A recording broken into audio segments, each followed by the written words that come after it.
나시린이라고 하는 것은 히브리어로 나자르라고 합니다. 뜻은 구별한 자라는 뜻입니다. 나시린은 어떤 사람이냐면 하나님께 자신을 온전히 구별하여 바치어진 자라는 뜻입니다. 인생을 살아가면서 하나님께로 자기 인생을 하나님께로 온전히 드리기로 결정을 한 거죠. 그래서 서원에서 온전히 구별해서 하나님께 바쳐진 사람을 나시린이라고 하고요. 오늘 2절에 보면 그 나시린을 자원은 누구나 할 수 있습니다.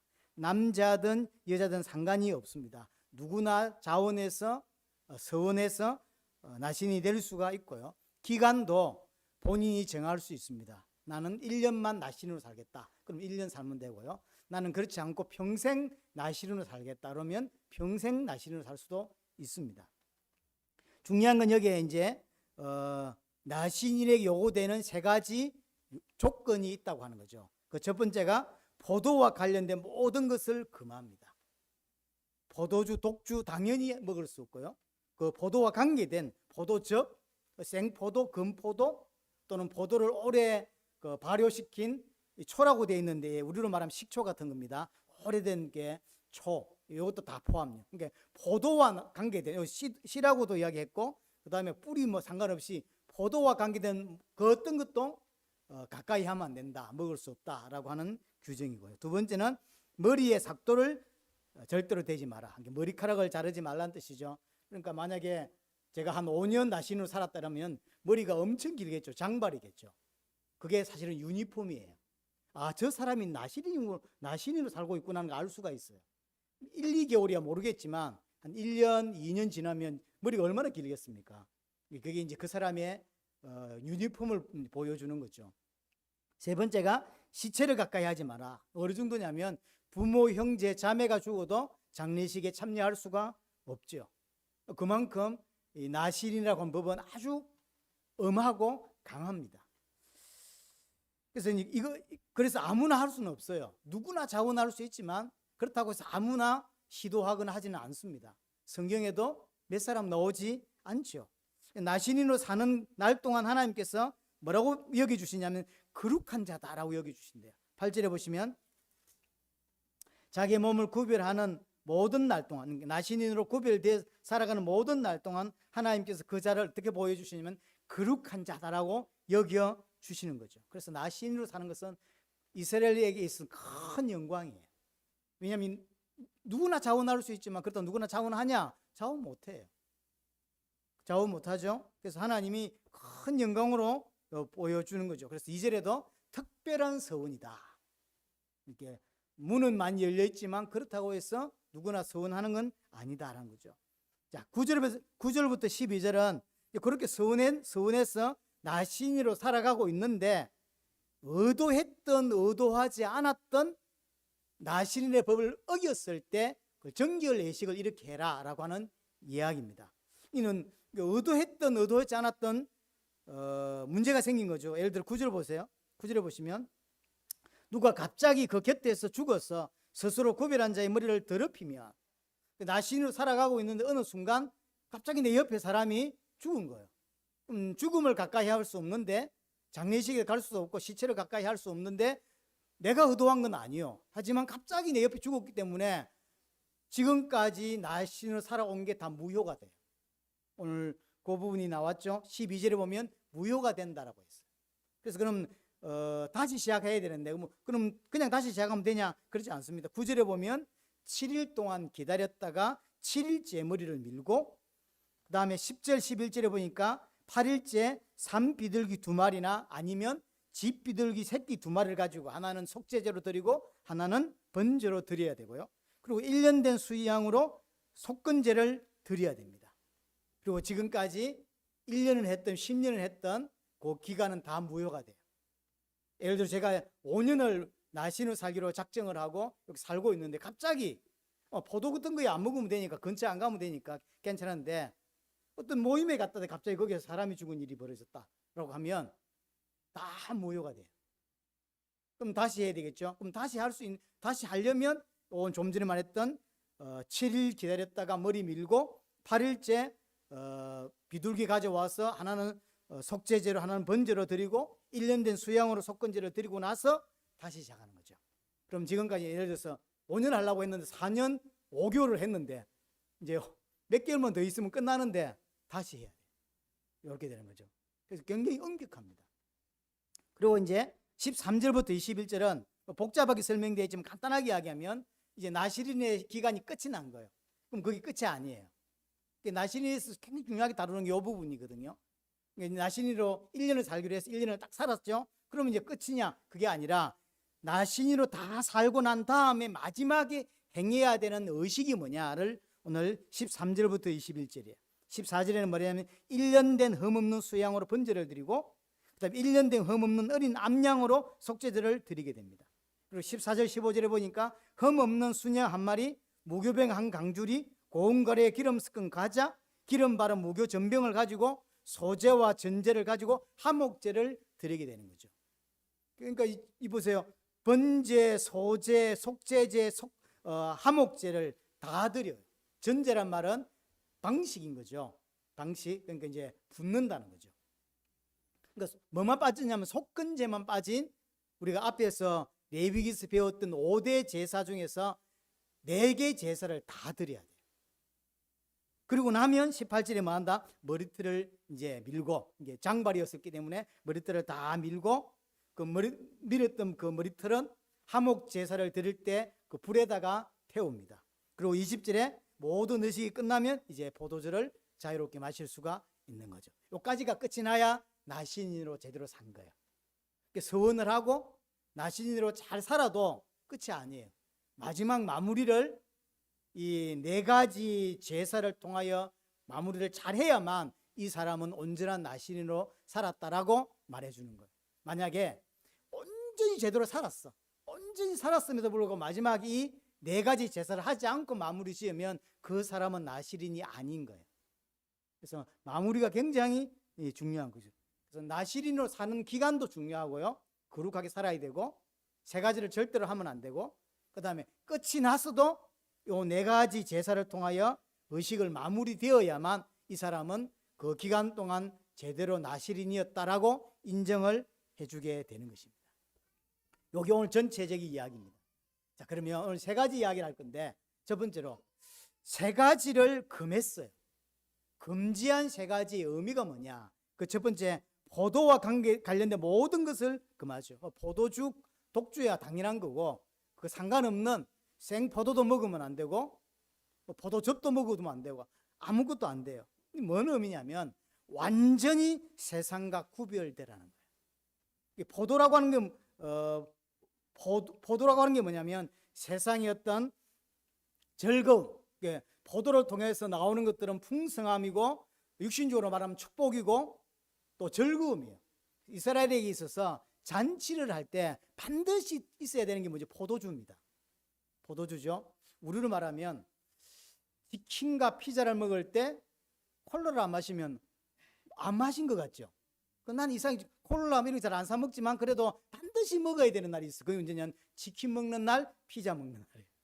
이스라엘이 잔치를 한다, 모임을 한다라고 할 때 빠지면 안 되는 거. 그게 뭐냐면 포도주입니다.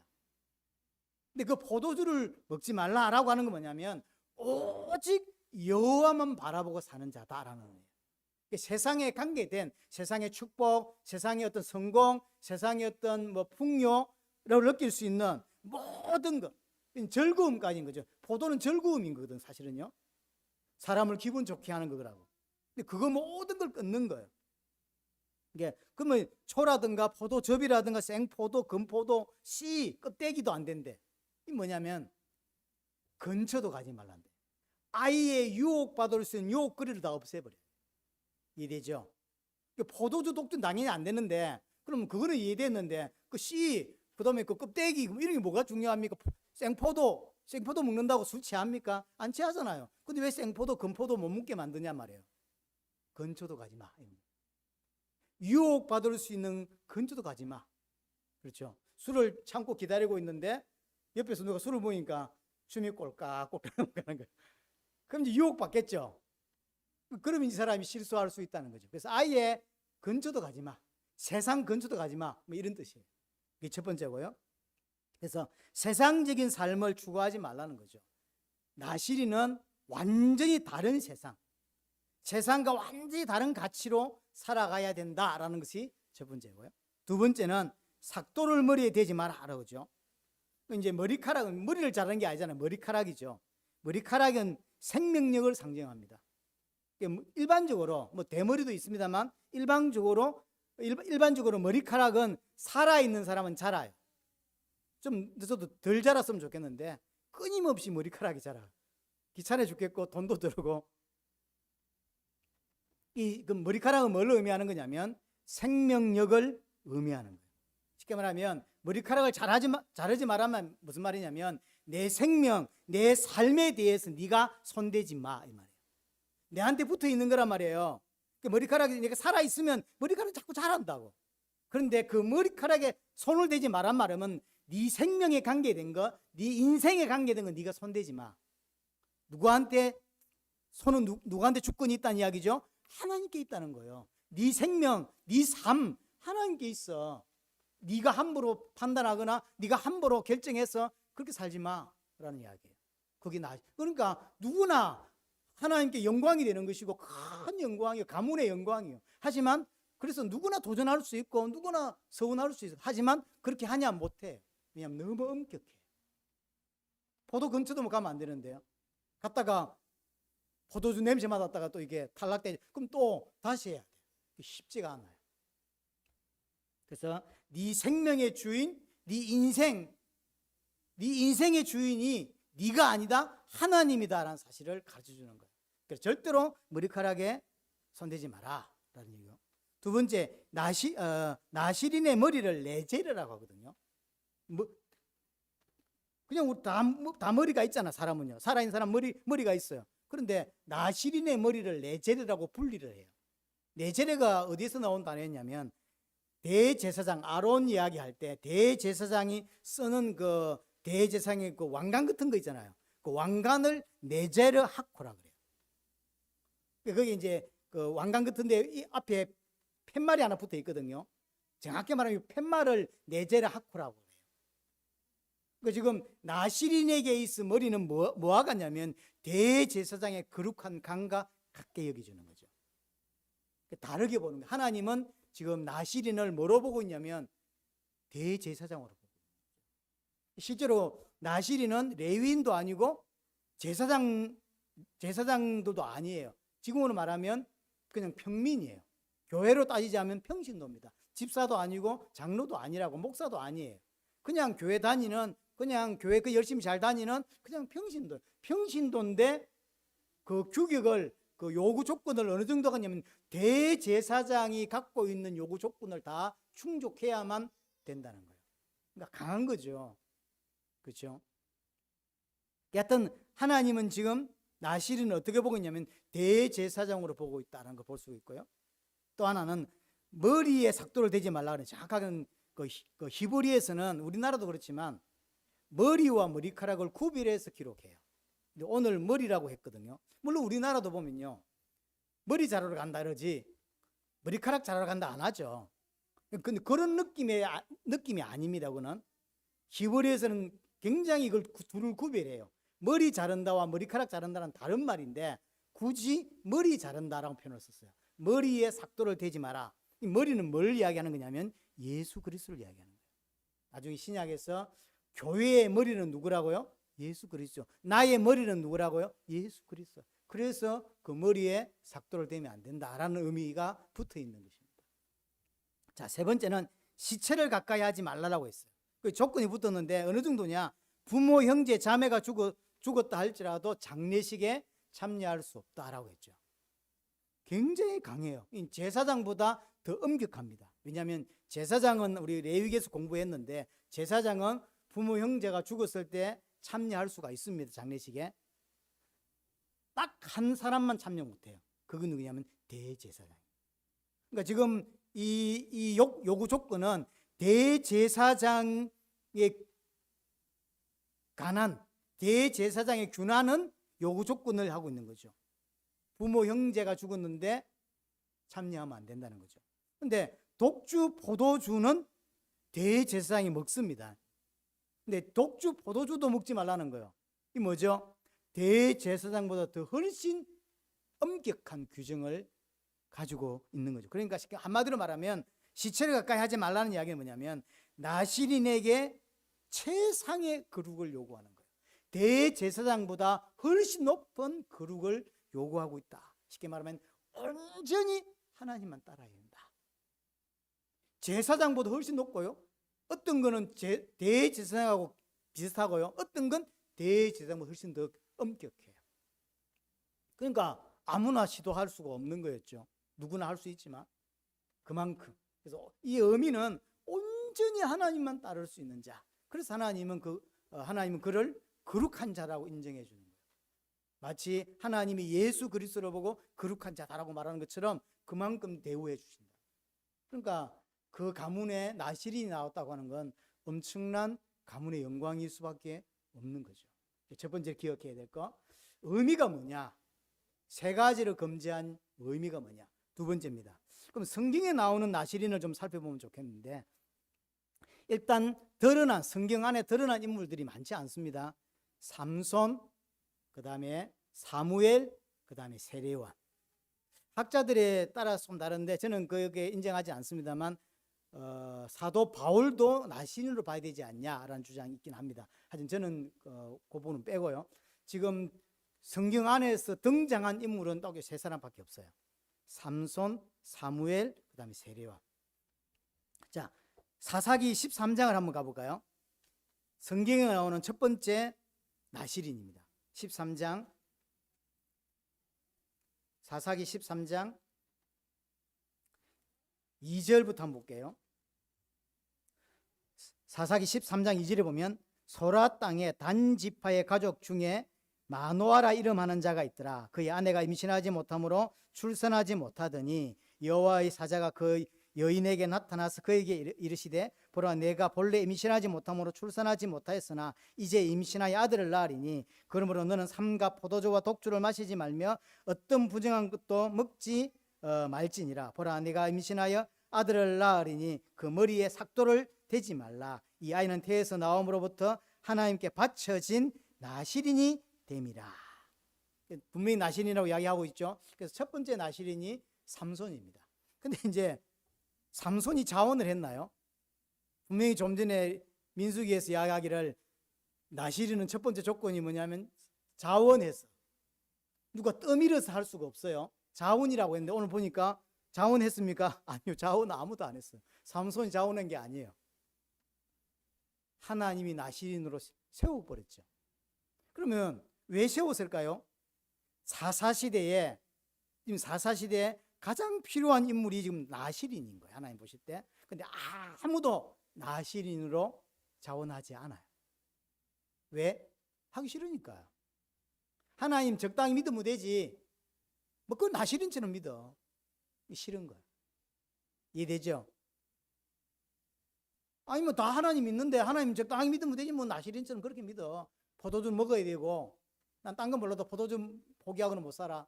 그런 사람이 있잖아. 그런 것처럼. 근데 진짜 지금 사사시대가 어려운 시대라고. 하나님 제대로 믿는 사람이 거의 없는 시대라고. 이때 하나님이 진짜 요구하는 사람이 누구냐면 나실인인 거예요. 온전히 하나님 앞에서 세상이 어떻게 살아가든 세상은 다 물질을 향해 살아가고 지 성공을 위해 살아가는데 그거 다 버리고 오직 이 시대 전체를 두고 기도할 나실인으로 살겠다. 이런 사람이 나와야만 시대가 살아요. 하나님이 사사시대에 진짜 필요한 인물인 나실인인데 아무도 자원 안 해요. 왜? 그렇게 살기 싫거든. 지금 여러분 하나빛 교회가 어떤 교회가 됐으면 좋겠습니까?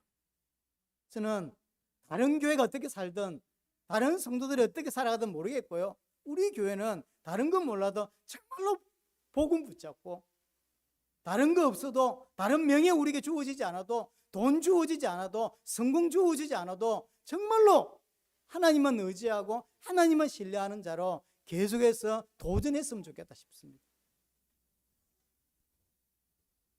하나님이 그래서 일부러 이게 억지로 세운 인물이 삼손이에요. 근데 삼손은 보란 듯이 세 가지를 다 어기죠. 살다가 어기는 게 아니라 일부러 어기는 인물 중에 하나가 삼손이에요. 삼손 이야기는 영화도 나와 있으니까 잘 알잖아요. 예를 들어서 그 여우 꼬리에다 불을 붙여갖고요 포도원을 불태우잖아요. 거기서부터 벌써 틀렸죠.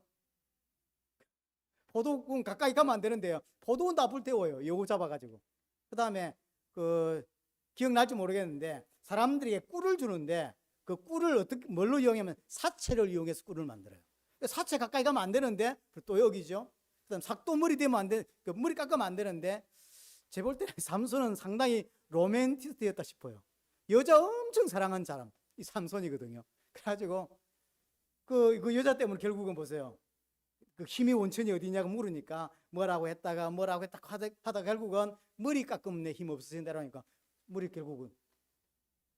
그래서 삼손은요 3가지 요구 조건 하나도 충족한 게 없어요. 삼손은 그 당시에 사사이기도 하면서 나실인이었어요. 그 어떤 역할도 못했어요.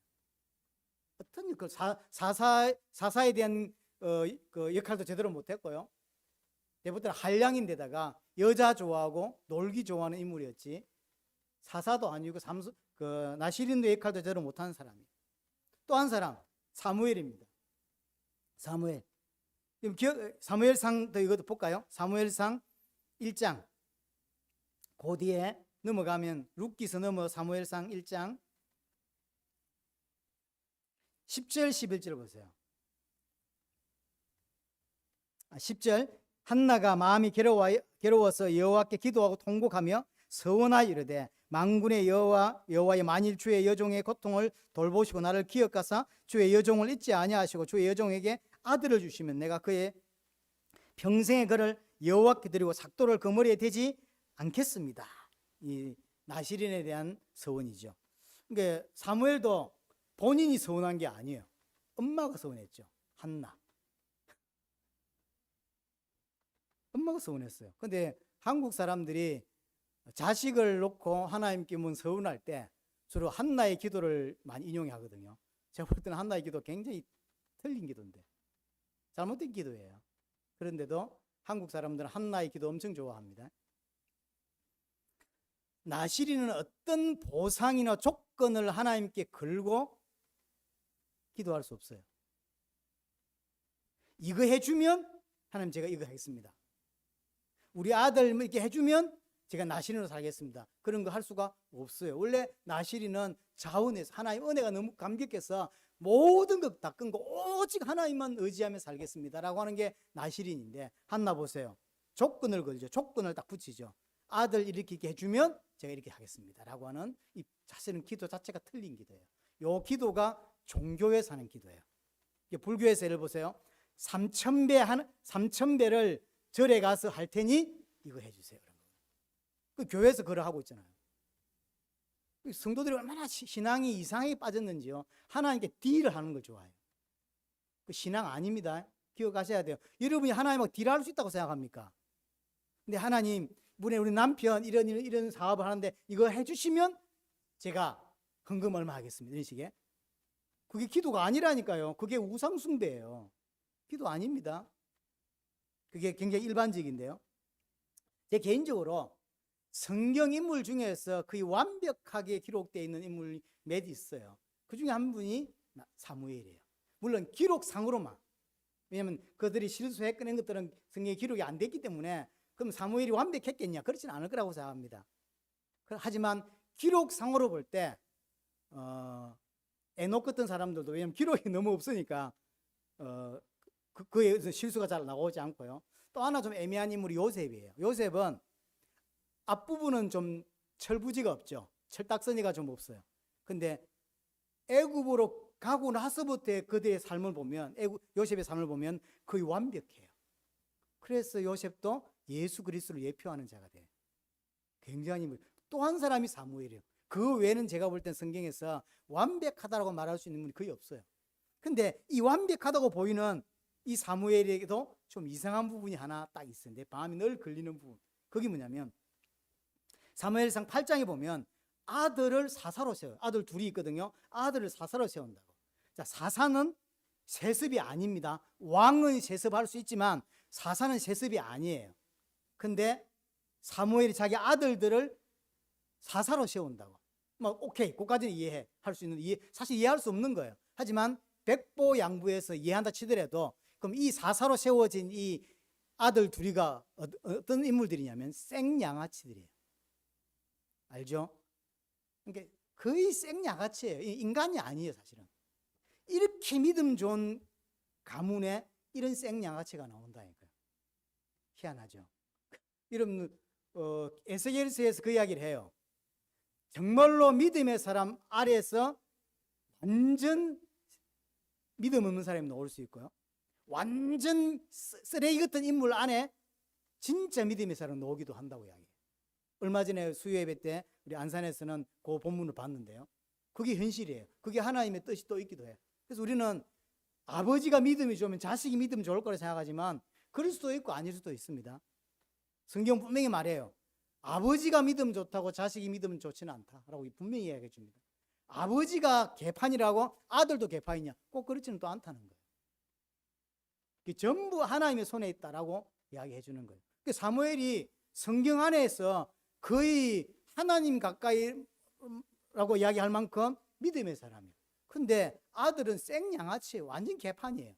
근데 그 개판인 아이들한테다가 사사를 세운다고. 말이 됩니까? 말이 안 돼요. 그럼 왜 사사를 세웠을까?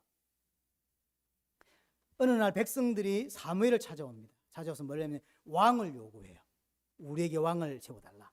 왜냐면 다른 나라 보니까 왕이 있어서 다스리는데 우리나라 왕이 없어가지고 좀 어려움 당하는 게 왕을 세워달라 그러죠. 그러니까 이제 그 이야기를 듣고 사무엘이 집에 돌아와서 많이 낙심해요. 낙심하니까 하나님이 사무엘을 찾아오죠. 찾아와서 니를 미워하는 게 아니고 나를 미워하니까 너무 마음에 두지 마라, 신경 쓰지 마라 이렇게 이야기한다고. 근데 진짜 사무엘이 낙심한 이유는 이 백성들이 하나님만 섬겨야지 왜 육신적인 왕을 요구해? 이게 아니에요. 그게 아니라 자기가 사실은 왕이라는 느낌을 갖고 살아요.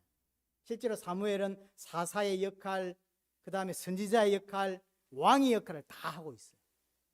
근데 백성들이 와가지고 왕 세워달라고 하니까 이제 쉽게 말하면 낙심이, 이것들이 나를 왕으로 대우하지 않는구나. 섭섭했던 거죠. 이게 보이지 않게 뭐가 있냐면 욕심이 있는 거예요. 내가 왕인데 나를 인정해 주지 않구나라는 생각을 하고 있는 거죠. 그러니까 세습할 수 없는데 아들을, 그것도 생양아치, 생개판이 쓰레기인 아들을 사사로 세운다고요. 말도 안 되는 일이죠. 본인은 왕이라고 생각하고 있는 거예요. 이게 섭섭한 거죠. 그래서 나실인인데 벌써 다른 마음이 들어가 있어요. 그 욕심이, 인간 죄성이. 또 한 사람이 세례요한입니다. 세례요한은 예수님이 엄청 극찬했죠. 여자가 낳은 자 중에서 세례요한보다 큰 자가 없다. 엄청나죠. 근데 세례요한도 자원했냐? 아니요. 자원하지 않고 하나님이 세우셨고요. 또 마지막에 예수님이 이제 자기가 이제 감옥 갔을 때 제자를 예수님께 보내죠. 하나님 보내신 자가 당신입니까? 아니면 다른 자를 기다릴까요? 그러니까 예수님이 제자들에게, 보낸 제자에게 네가 보고 느낀 것을 세례요한에게 전달해라라고 하죠. 죽은 자를 살리고 무리로 걷고 귀신을 쫓아내고, 누가 할 수 있는 거죠? 메시아가 할 수 있는 거죠. 그러니까 내가 메시아 맞다라는 이야기를 세례요한에게 한다는 이야기죠. 세례요한이 마지막에 예수님에 대한 믿음이 흔들려요. 예수님이 여자가 낳은 자 중에 이만한 인물이 없다라고 말했던 그 세례요한조차도 흔들린다. 그러면 성경에 나오는 인물이 사실은 몇 없어요. 나실인이. 근데 제대로 된 내세인이 단 한 명도 없어요. 왜냐? 자원한 나실인이 없고, 또 하나님이 이유 때문에 세운 나실인조차도 제대로 나실인의 역할을 못했어요. 그래서 성경 안에서 제대로 된 나실인이 없었다. 자, 구약 성경에 아모스를 한번 가볼까요? 아모스 2장입니다. 아모스 2장, 제가 가진 성경으로 1276페이지 11절 보세요. 11절. 또 너희 아들 중에서 선지자를 너희 청년 중에서 나실인을 일으켰나니 이스라엘 자손들아 과연 그렇지 아니하냐? 이는 여호와의 말씀이니라. 12절. 그러나 너희가 나실 사람으로 포도주를 마시게 하고 또 선지자에게 명령하여 예언하지 말라 하였다. 라고 이야기하죠. 자, 일단 성경에 기록된 나시린은 3명밖에 없어요. 삼손, 사무엘, 세리완. 근데 평신도 중에 나실이 나왔으면 성경에 기록 안 될 가능성이 크죠. 근데 오늘 아모스 2장을 바탕으로 보자면 아들 중에서 나시린을 세웠다고 이야기를 합니다. 너희 중에 나시린을 세웠다고 이야기를 해요. 청년 중에서 나시린을 세웠다라고 이야기하죠. 그러니까 아마 기록은 되어 있지 않지만 나시린이 더 있을 가능성은 분명히 있어요. 근데 이제 문제는 12절이에요. 그 나시린에게 뭐하게 한다고요? 포도주를 마시게 해요. 이게 이스라엘의 폐역입니다. 나시린에게 포도주를 먹이고 선지자에게 예언을 못하도록 입을 막고, 뭔 의미죠? 우리는 그런 거 필요 없다는 거예요. 우리는 하나님의 통치, 하나님의 인도 필요 없다. 싫은 거예요. 하나님이 주신 말씀 듣기 싫어요. 왜냐? 자기 마음대로 살고 싶지 하나님의 인도받고 싶지 않아요. 그러니까 나시린으로 세워진 자가 있는데 그 사람에게 포도주를 권하고요, 포도주를 먹게 만들고 선지자에게 예언을 못하게 만들어요. 이게 이스라엘의 죄악이에요. 이게 이스라엘의 폐역이에요. 하나님께 심판받을 수밖에 없는 이스라엘의 모습인 거죠. 그래서 성경 안에서 온전한 나시린은 단 한 명도 없었다를 볼 수 있고요. 그래서 우리에게 주는 이야기가 뭐냐면 진짜 나시린은 예수 그리스도밖에 없다를 보여주는 거예요. 예수 그리스도밖에 없다. 그런데 신약에서 예수님이 나시린은 포도주 독주 마시면 안 되는데 예수님이 직접 요한복음 2장에 포도주를 만들죠. 그건 나신이 아니지 않나요? 그거 죽은 자를 살리죠. 시체 가까이 가면 안 되는데. 뭔 이야기냐면 구약 성경에서 그 하나님의 은혜로 말미암아 하나님이 풍성한 복을 메시아를 통해서 주신다라고 예언이 있죠. 그 예언이 예수님을 통해서 성취됐다는 걸 보여주는 거예요. 그럼 예수님이 누구냐면 하나님의 풍성한 복을 줄 메시아다라고 하는 이야기인 거예요. 아까도 말했지만 포도는 풍성한 것, 축복, 세상의 어떤 성공 이런 걸 이야기하는 거거든요. 그런데 그걸 빗대어서 구약 성경에는 하나님의 복이 메시아를 통해 엄청 오겠다는 거죠. 근데 예수님께서 포도주를 만들었다는 이야기는 뭐냐면 물을 포도주로 만드는 하나님이다라는 말도 되지만 예수님이 바로 구약에서 예언했던 그 풍성한 복을 주실 수 있는 메시아다라는 사실을 설명하는 것이고요. 죽은 자를 살렸다고 하는 것은 죽음의 그 부정이 예수님께로 온 게 아니고 반대죠. 예수님의 거룩이 죽은 자에게로 옮겨간 거예요. 옮겨가니까 죽은 자가 살아나게 되는 거죠. 예수님이 누구냐? 나시린이다. 성경에 있지만 단 한 명도 존재하지 않았던 그 나시린, 진짜 나시린이 누구냐? 예수님이다라는 이야기를 하고 있는 것이고요. 더더욱이 예수님이 나시린이구나를 볼 수 있는 장면이 어디서 알 수 있냐면 마지막 모습에서 알 수 있습니다. 예수님께서 마지막 죽으실 때 마태복음 26장으로 가보겠습니다. 마태복음 26장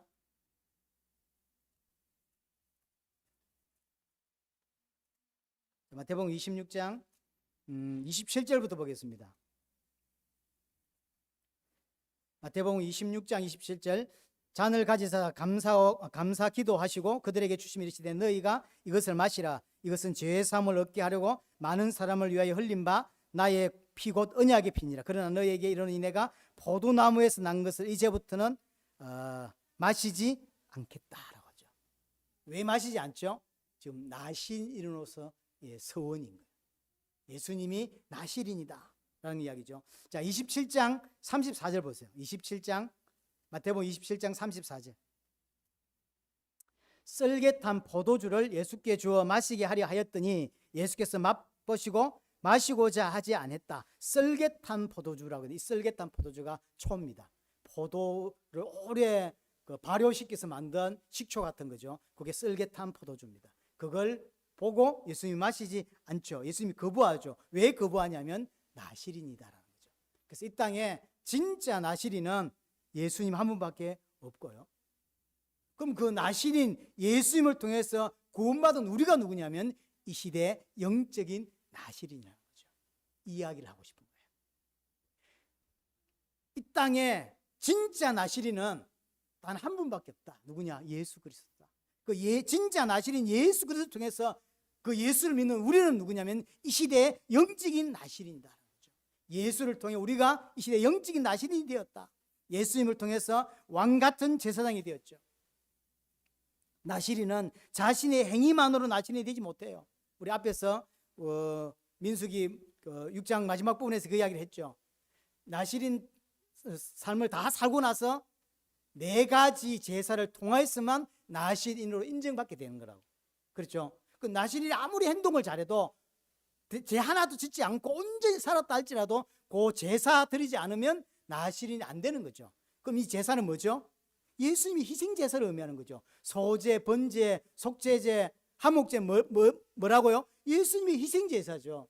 예수님이 희생제사로만 나신이 될 수 있죠. 예수님이 희생제사로만 우리는 구원받을 수 있죠. 그래서 그리스도를 통해서만 우리가 나실인이 완성되게 되는 것입니다. 예수님은 우리를 거룩한 나신인으로 삼기 위해서 이 땅에 나신인으로 오신 분이에요. 우리를 이 땅에서 나신인 삼기 위해서, 성도로 삼기 위해서, 구원받은 교회로 만들기 위해서 이 땅에 나신인으로 먼저 오신 분이 누구냐? 예수님이라는 거죠. 그래서 성도는 이 땅에서 예수님으로 말미암아 나실인 된 자들입니다. 이 두 번째, 3가지를 금지한 의미가 뭐냐? 이게 첫 번째고요. 두 번째, 성경에 나와 있는 나실인을 살펴보고 그럼 그 나실인들이 3명이 있었는데 진짜 그 3명이 온전한 나실인이 아니었다는 거죠. 누가 나실인입니까? 예수 그리스도가 나실인이다. 그런데 그 예수 그리스도를 통해서 구원받은 하나님의 백성이 이 땅에 영적인 나실인이다. 세상과 구별된 자다라는 이야기를 하고 있는 것이고요. 마지막 세 번째, 그러면 이 땅에 나실인이 된 우리는 어떻게 살아야 되는가라는 것입니다. 이 결론입니다. 구원받은 우리, 나실인 된 우리는 어떻게 살아야 되는가? 첫 번째로, 나실인은 어떤 조건이나 보상을 바라고 자원할 수 없는 자라고 했죠. 그렇죠? 어떤 보상을 바라고 어떤 조건을 걸고 나실인 될 수가 없습니다. 그래서 성도는 절대로 기도할 때, 또 신앙생활 할 때 하나님과 딜하지 마라. 이 첫 번째입니다. 그건 기도 아닙니다. 그건 종교입니다. 그게 우상숭배예요. 여러분이 하나님하고 딜해야 될 게 없어요. 구원받았기 때문에, 하나님의 자녀가 됐기 때문에 미래가 보장되고 천국이 보장된 그 자체만으로도 감사하고 감사해야 되지, 딜을 걷는 자체가 벌써 우상숭배를 하고 있는 거예요. 그렇게 살면 안 된다. 하나님의 엄청난 은혜와 사랑을 아무 공로 없이 받았습니다. 그게 우리가 받은 구원입니다. 그래서 보상이나 조건을 얻기 위해서 하는 것은 종교이지 신앙이 아니라는 사실을 기억하시길 바라고요. 너무 큰 은혜를 받았기 때문에 그 은혜가 너무 커서 하나님께 자원하고 봉사하는 거예요. 그게 첫 번째. 두 번째, 포도나무에 관련된 모든 것을 금했죠. 아까 말했듯이 포도는 세상의 풍요나 육신적인 축복이나 어떤 세상 기준에서의 어떤 축복을 의미합니다. 그러면 이 땅에서 포도를 금한다, 포도나무와 관계된 것을 금한다는 것은 이 땅의 성도는 어떻게 살아야 되냐 설명하는 거냐, 뭐냐면 나실이 된 성도는 세상과 다른 가치관으로 살아야 된다는 걸 보여요. 그래서 예수 믿는다는 건 뭐냐면 단 한마디로 가치관이 바뀐 거예요. 교회 다니는 게 예수 믿는 게 아닙니다. 가치관이 바뀐, 체인지된 거예요. 세상 사람들은 육신이나 물질을 위해서라면 모든 것을 합니다. 왜냐하면 그게 가치관이에요. 돈이 있어야 돼 라고 하는 게 불신자들의 95%예요. 그 말은 불신자 100명 중에 95명이 그 말이 아니라 불신자 모든 사람은 95%에 가득 차 있는 게 뭐냐면 돈이면 돼요. 돈 위해서 공부하는 것이고, 돈 잘 벌기 위해서 운동하는 것이고, 돈 뭐 더 많이 벌기 위해서 성행도 하는 것이고, 돈 더 잘 벌기 위해서 종교를 만드는 거예요. 그래서 그들이 갖고 있는 모든 것의 핵심은 물질입니다. 육신이에요. 성공이라고. 이것 때문에 성행도 하고, 이것 때문에 절제도 하고, 이것 때문에 모든 걸 하는 자라고. 그게 가치관이죠. 그럼 기독교인이라고 하는 거, 예수 믿는다고 하는 것은 그게 바뀐 거예요. 물질이 아니라 하나님이고 예수 그리스도가 내 모든 것의 목적이다라고 하는 사람. 그렇죠? 육신적으로 돈을 잘 벌 수 있으면 버시면 좋습니다. 나쁜 게 하나도, 성경은 그걸 나쁘다고 표현하지 않습니다. 하지만 뭐가 나쁘다고 말하냐면 그것이 목적인 사람, 육신적 성공이 돈이 목적인 게 아니라고 하는 것이지 돈 자체를 하나님은 뭐라고 하지 않습니다. 여러분들 능력이 있고 또 지혜가 있으시면 돈을 많이 벌수록 좋습니다. 그것은 뭐 여러분 개인에도 좋고 다 좋은 거니까. 하지만 그게 목표가 아닙니다. 그게 목적이 아니에요. 그 바뀐 거죠. 구원받지 못했다는 의미는 뭐냐면 자신의 육신적 그 성공을 위해서라면 다른 사람을 짓밟아서라도 올라갑니다. 그게 불신자입니다. 하나님의 백성 그 세상의 가치관에서 빠져나왔다고 하는 것입니다. 근데 여기서 하나 중요한 게 뭐냐면 이 사실을 의식하지 않으면 우리는 세상에 거의 함몰됩니다. 왜냐하면 우리는 세상에 살아요. 저 절간에 사는 게 아니라 세상에 살고 있기 때문에 세상의 가치관, 세상에 기준된 사람들과 함께 섞여 산다고. 그래서 늘 의식하지 않으면, 난 하나님의 백성이라는 사실을, 영적인 나시라는 사실을 의식하지 않으면 세상 사람들의 가치관에 그냥 완전히 잠식당하게 되어 있어요. 그래서 항상 의식하고 살아야 돼요. 세 번째, 삭도를 머리에 대지 말라라고 했는데 머리는 생명이라고 그랬죠. 쉽게 말하면 내 생명, 내 삶의 주인은 예수 그리스도라는 사실을 기억하시라. 그렇죠? 머리는 예수 그리스도예요. 그래서 이 말은 무슨 말일까요? 머리가 예수 그리스도란 말은 무슨 말이죠? 머리의 명령에 따라서 순종한다는 것이죠. 예수 그리스도의 뜻에 따라 사는 자가 누구냐? 우리입니다. 그게 성도예요. 여러분들 계획한 대로 인생을 사는 게 아니라 계획은 얼마든지 할 수 있지만 내 인생은 하나님이 책임지고 하나님이 인도한다는 사실을 아는 자. 그래서 그 앞에 무릎 꿇고 기도하고 인정하는 사람이 누구냐? 그게 기독교인이에요. 마지막 네 번째, 부모의 죽음까지도 가지 말라라고 한 이야기는 실제로 여러분들 부모님 죽었는데 가지 말라 이 말이 아닙니다. 이건 뭔 이야기냐면 우선순위에 대한 이야기예요. 우선순위. 예수님이 그런 이야기를, 누가복음 9장에 뭐 그런 이야기를 했어요. 어떤 사람이, 어떤 제자가 예수님께 와서 아버지가 돌아가셨다. 그래서 아버지를 장사하고 예수님을 따르겠다라고 하니까 예수님이 뭐라 하냐면 손에 쟁기를 들고 뒤를 돌아보는 것은 하나님의 나라에 합당하지 않다라고 이야기하죠. 그래서 죽은 자는 죽은 자들이 장사하도록 내버려 두고 너는 나를 따르라 라고 했죠. 그러면 정말로 육신적으로 그걸 받아들여서 예수 믿으면 가족도 필요 없고 가족의 장례도 필요 없고 이런 거 다 돌보지 마라, 이 말인가요? 아니요. 우선순위를 이야기하는 거예요. 내 인생의 우선순위가 뭔지를 예수님이 가르쳐 주는 겁니다. 내 인생의 가장 우선 중에 우선은 뭐겠죠? 가족이고 아들이고 그런 거 아니에요. 자식이죠. 가족이 우선순위의 1이라. 하지만 가족이라 할지라도 진리보다는 우선할 수 없다, 그 이야기를 하고 싶은 것이지 아버지 장례식도 가지 말고 부모 장례식도 가지 말고 그 말입니까? 아니라니까요. 우선순위입니다. 하나님의 나라에 합당한 자는 우선순위가 하나님의 나라라고 하는 거예요. 그 이야기를 하고 싶은 거죠. 시체를 가까이 하지 말라는 이야기는 아까도 이야기했는데 성도는 사람을 살리는 자라는 사실을 기억하시기 바랍니다. 죽이는 자가 아니라 살리는 사람이에요. 복음은 살리는 겁니다. 종교가, 율법이 사람을 죽이지 복음은 살리는 거예요. 그래서 할 수만 있다면 뭔가를 선택할 때 사람을 살리는 쪽으로 선택하고 그렇게 하는 거예요. 그래서 시체를 가까이 하지 말라는 이야기는 세상적인 어떤 가치관을 따라 살지 말고 오직 하나님을 따라 살고 살리는 인생으로 가라고 하는 것입니다. 정리하자면 예수님이 우리를 나신인으로 구별된 자로 삼아 주셨습니다. 이게 그래서 특별한 은혜다, 특별한 서운이다라고 하는 것이고요. 나신인은 일정 기간 동안만 삽니다. 대부분은. 하지만 우리는 평생 구별된 하나님의 백성으로 나신으로 살아가고 있는 것이고요. 이 은혜를 잊지 말고 세상 가치관과 완전히 다른 가치관, 그리스도를 주인으로 삼고 나의 왕으로 삼고 모든 것이 우선으로 삼는 영적인 나신의 삶을 이번 주도 살기를 바랍니다.